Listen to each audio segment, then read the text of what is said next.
China کے اندر ایک صدی پہلے ایک زلزلہ آیا اور اس زلزلے کے اندر سب سے بڑی جو عمارت تھی وہ گر گئی۔ اب اس کے گرنے کے بعد جب لوگوں نے ملبے کو ہٹانا شروع کیا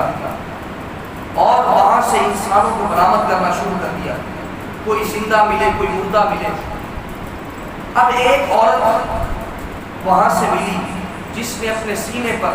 اپنے بچے کو لٹایا ہوا تھا۔ اب اس کو نکالا گیا، اس کو نکال کر ہسپتال کے اندر منتقل کیا گیا۔ اب دونوں ماں اور بیٹا بے ہوش ہیں، وہاں پر ادویات کے ساتھ ان کو ہوش دلایا گیا۔ اب جب ان کو ہوش آیا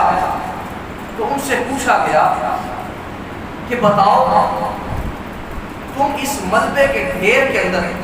زندہ کیسے بچ گئے اور تمہاری انگلیاں جو ہیں وہ کٹی ہوئی کیوں ہیں؟ اس کی والدہ کی انگلیاں تھیں وہ کٹی ہوئی تھیں۔ اب اس نے پوچھا کہ تمہاری انگلیاں کٹی ہوئی کیوں ہیں، اس کی کیا وجہ ہے؟ اب اس ماں نے کہا اصل کے اندر بات یہ ہے کہ ہم ایک کارنر کے اندر موجود تھے اور جو چھت گری اور میں وہاں پر صحیح سلامت جو بچ گئی، وہ میرا بچہ بھی صحیح سلامت بچ گیا، مگر وہاں پر کھانے پینے کا کچھ میسر نہ تھا، کچھ بھی میسر نہ تھا، حتیٰ کہ میں اپنے بچے کو دودھ پلاتی رہی، دودھ پلا کر حتیٰ کہ میرا دودھ بھی ختم ہو گیا۔ اب میرا بچہ روتا تھا اور مجھے تکلیف ہوتی تھی جس کی وجہ سے میں اپنے بچے کے منہ کے اندر اپنی انگلیوں کو دے دیا کرتا، مگر انگلیوں سے کچھ نہ ملتا تھا جس کی وجہ سے وہ بچہ پھر بھی روتا ہی رہتا تھا۔ پھر میں نے یہ ترکیب سوچی، میں نے یہ سوچا کہ میں اپنی انگلیوں کو کاٹ دیتی ہوں۔ کہتے کہ میں اپنی ایک انگلی کو کاٹا اور اس سے خون نکلا، اب میں نے اپنے بچے کے منہ کے اندر اس انگلی کو دے دیا،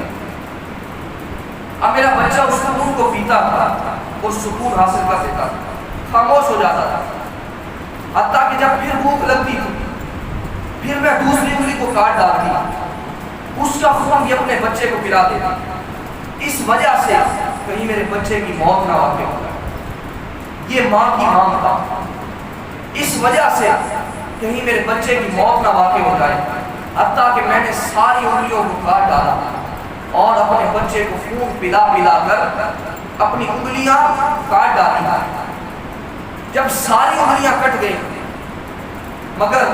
میرے بدن کے اندر جو خون تھا وہ بھی اس کی مقدار بہت زیادہ کم ہو گئی۔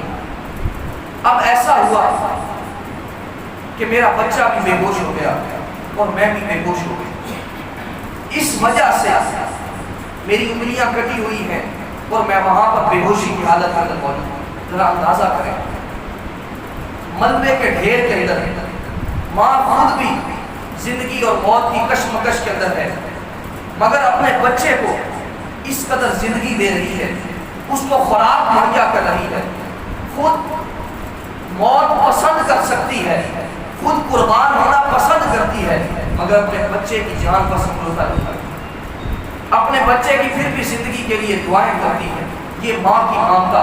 اللہ رب العزت نے اس قدر ماں کا جو دل ہے وہ نرم رکھا ہے، اپنی اولاد کے لیے اس قدر رحیم رکھا ہے، یہ اللہ رب العزت کی رحمت کا کرم کا حصہ ہے۔